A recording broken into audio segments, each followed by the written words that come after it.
Bienvenidas y bienvenidos. Hoy es 16 de diciembre de 2025 y bueno, tenemos sobre la mesa un caso que parece un verdadero thriller financiero. El reciente comportamiento del Bitcoin. Totalmente. Las fuentes que vamos a analizar describen una contradicción masiva, un choque frontal entre lo que decía la técnica y la psicología del pánico. Es que la historia es fascinante. De verdad, tenemos un patrón técnico del libro de texto, uno de los más fiables, que básicamente prometía una subida. Era casi segura. Casi segura. De repente, en el último momento, el guión se invierte por completo y se desata una caída, pero brutal. Es el tipo de evento que, bueno, define carreras, para bien o para mal. Exacto. Y nuestra misión hoy es precisamente desempacar eso. No solo qué pasó, sino por qué. Vamos a analizar por qué ese patrón tan alcista se convirtió en lo que las fuentes llaman una trampa perfecta. Exploraremos los indicadores técnicos que dieron la alarma, quizás demasiado tarde para muchos. Y sobre todo, nos vamos a sumergir en la batalla psicológica que, según este análisis, fue la verdadera protagonista. Y ese es el punto clave. Esto va mucho más allá de dibujar líneas en un gráfico. Mucho más. Es una historia sobre cómo el miedo, la memoria de supervivencia, puede anular por completo cualquier plan racional. Analizaremos la anatomía de esta caída y las proyecciones que, francamente, son bastante severas. Muy bien, pues empecemos a desglosar esto. Todo comienza con una figura que los operadores estuvieron observando por días, casi conteniendo la respiración, un triángulo ascendente. Correcto. Y, a ver, para que todo el mundo esté en la misma página, un triángulo ascendente es una formación que visualmente es muy clara. Sí. Tienes una línea de resistencia horizontal, como un techo, que el precio intenta romper una y otra vez y no puede. Y al mismo tiempo, tienes una línea de soporte que va subiendo, que crea mínimos cada vez más altos. Es la imagen de una presión que se acumula, como si estuvieras comprimiendo un resorte. Y la teoría, lo que dicen todos los manuales de trading, es que ese resorte casi siempre salta hacia arriba, ¿no? Casi siempre es quedarse corto. La fuente es increíblemente enfática en este punto. Lo describe como una estructura que siempre es ascendente. ¡Siempre! ¡Wow! Obviamente, en los mercados no hay absolutos, pero esa frase refleja la altísima confianza que genera este patrón. Crea una narrativa muy poderosa en la mente de los operadores. Esto va a subir. Es una falsa sensación de seguridad que, como veremos, fue el cebo perfecto. A ver, entiendo la teoría de la trampa, pero seamos un poco escépticos. ¿No podría ser simplemente que el patrón falló? A veces pasa. ¿Qué evidencia concreta, más allá de la sorpresa, tiene la fuente para afirmar que esto fue una manipulación y no solo un evento impredecible? Es una pregunta fundamental, y la respuesta, según el análisis, no está en el patrón en sí, sino en la naturaleza de la ruptura. Ajá. No fue un simple fallo, fue una ruptura negativa, violenta y totalmente desproporcionada. El análisis usa adjetivos muy potentes: excepcional, extraordinaria, anómala. No describe un accidente de mercado, describe lo que parece una demolición controlada. Se argumenta que la fuerza que se necesita para revertir una presión tan alcista no es casual, requiere una acción deliberada y masiva. De acuerdo. Entonces, no fue que el resorte no saltara, sino que alguien con un martillo gigante lo aplastó justo en el momento clave. Hablemos de ese martillo. La fuente se refiere a una vela guía. ¿Qué es y qué la hace tan inteligente? Se le llama vela inteligente negativa o vela guía. Y, a ver, ¿es inteligente porque piense? No. Claro. Es inteligente porque revela la acción del dinero inteligente, del smart money. Su tamaño, su volumen, su velocidad son tan anómalos que solo pueden ser el resultado de una acción coordinada y masiva, probablemente de actores institucionales. Está diseñada para iniciar una reacción en cadena. No es una vela que sigue la tendencia, es una vela que crea la tendencia. ¿Es como la primera pieza del dominó, la que inicia toda la cascada? Una pieza de dominó de plomo. Fue tan potente que forzó la rotación de varios indicadores clave al mismo tiempo. A ver, para los que no vivimos pegados a los gráficos, ¿qué significa que la EMA de 3 periodos cruce por debajo de la de 9 y de la de 20? ¿Por qué importan esos números? Imagina una flota de barcos. La EMA de que es como una lancha ultrarrápida. Reacciona al instante. Ok.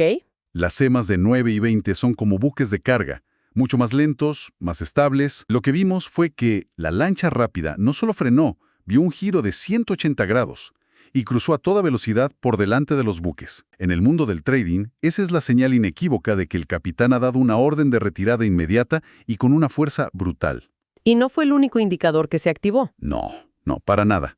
El análisis describe cómo las parabólicas y las líneas del MACD también rotaron a la baja casi simultáneamente. Es lo que la fuente llama, de una forma muy gráfica, la formación de una tormenta de ciclones. Una tormenta de ciclones. No fue una ola, fue un tsunami técnico que arrasó con todas las señales alcistas. En palabras del propio analista, todo se fue al caño. La EMA 3, esa lancha rápida, al tomar el control y ponerse por debajo de todas las demás, preparó el terreno para un rally negativo, o sea, un deslizamiento continuo y sin frenos. Ok, la parte técnica es fascinante, casi forense, pero lo que realmente me llama la atención de este análisis es la afirmación de que la verdadera batalla no ocurrió en los gráficos, sino dentro de la cabeza de miles de operadores. Es que ahí está el corazón del asunto. El análisis plantea un conflicto interno, una lucha entre dos memorias que todos los que invierten experimentan. ¿Dos memorias? Sí, por un lado tienes la memoria técnica. Es tu lado racional, el Dr. Jekyll.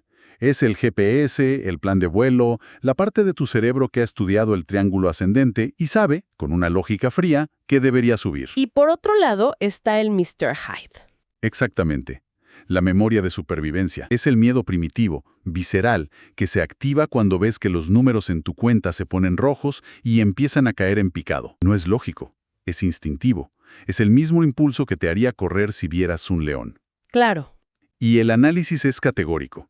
En un momento de crisis, como esta ruptura, para la inmensa mayoría de los participantes del mercado, esa memoria de supervivencia anula por completo cualquier plan. El pánico toma el control del volante. O sea que, en el fondo, no importa cuán sofisticado sea tu análisis o cuántos libros hayas leído, estás a un movimiento brusco de que tu cerebro reptiliano tome el control. Es una idea un poco aterradora, ¿no? Es la cruda realidad del mercado. Y es precisamente este comportamiento predecible lo que alimenta la trampa para alcistas. El diseño es diabólicamente simple. Creas un escenario que grita compra. Atraes a todos los que se fían de su memoria técnica. Y justo cuando están dentro, tiras de la alfombra. Y el pánico de esos compradores atrapados se convierte en la oportunidad de los vendedores. Se convierte en su liquidez.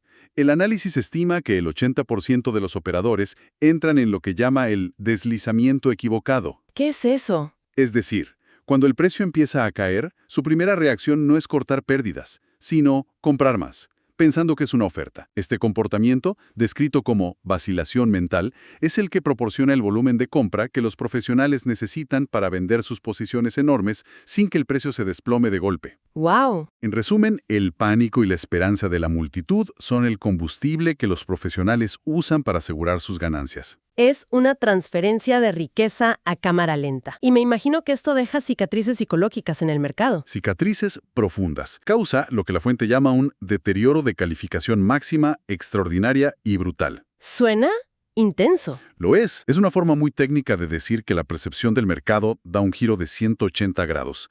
Un nivel de precios que antes era un soporte sólido, un suelo donde todo el mundo compraba, se convierte de la noche a la mañana en una resistencia formidable, un techo que parece imposible de romper. La psicología colectiva queda dañada. Con todo este panorama, hablemos de las consecuencias. ¿Qué significa esto para el futuro de Bitcoin, según estas fuentes?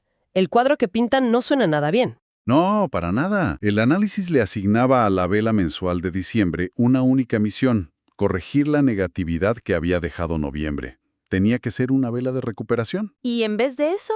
En lugar de eso, actuó contra su naturaleza, convirtiéndose en algo súper temerario y súper peligroso. Básicamente, en lugar de apagar el fuego, le echó gasolina. Y las proyecciones de precio que se derivan de esto son Contundentes. severísimas. Se habla de una posible pérdida de valor de hasta $30,000 solo en esta vela mensual. Si tomamos como referencia la caída de la vela negativa anterior y la proyectamos desde el máximo reciente de $94,640, el precio objetivo teórico se sitúa en los $64,440. Un desplome muy significativo. Pero antes de llegar ahí, el análisis menciona que tiene que romper varios niveles clave, como si fuera bajando una escalera. El mercado tiene una memoria casi perfecta para estas cosas. Está técnicamente programado para revisitar zonas de conflicto pasadas.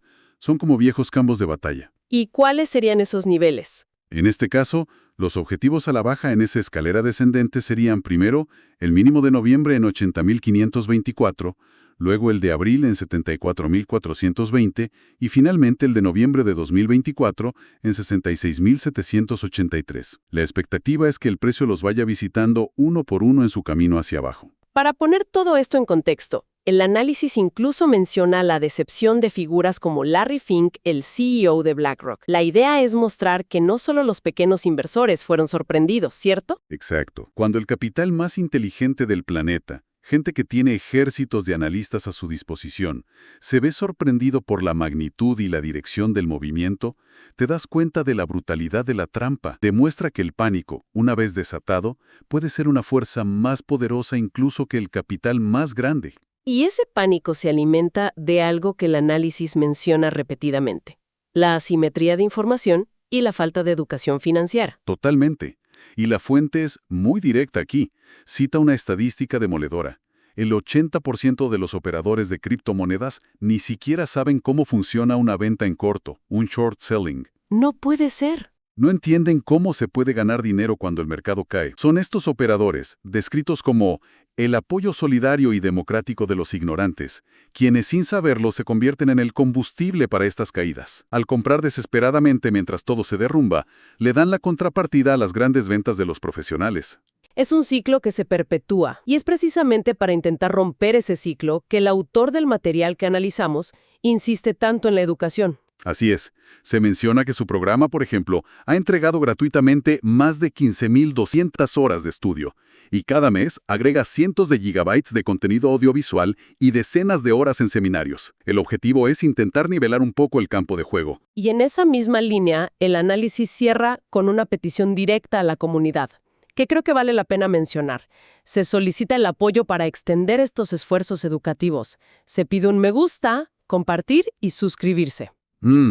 Y se aclara que no es por una métrica de vanidad, sino con el objetivo concreto de que este conocimiento llegue a más personas que podrían estar ahora mismo operando sin las herramientas necesarias para proteger su capital. Es un llamado a la acción. Es un intento de cambiar esa estadística del 80%, ¿no? Bien, hagamos un resumen antes de la reflexión final. Partimos de un patrón alcista del libro de texto, el triángulo ascendente, que se reveló como una trampa perfectamente ejecutada. La señal del desastre fue una vela inteligente, una acción masiva y deliberada que revirtió toda la estructura técnica. Y todo esto nos deja una lección durísima sobre cómo la psicología del pánico puede aplastar sin piedad la lógica más sólida, con unas proyecciones que por ahora apuntan a una corrección muy profunda. Exacto. Y esto nos deja con una idea final para reflexionar. El análisis describe el mercado no como una máquina, sino como un organismo vivo, con memoria, donde la misma noticia que hoy justifica una subida eufórica, mañana puede ser el catalizador de una venta masiva. Todo depende del contexto y del sentimiento. Y esto plantea una pregunta clave para cualquiera que participe en este mundo. Si los profesionales son capaces de capitalizar de forma tan efectiva el pánico predecible de la multitud, la habilidad más valiosa no es predecir el futuro de un activo, sino entender y predecir el comportamiento humano.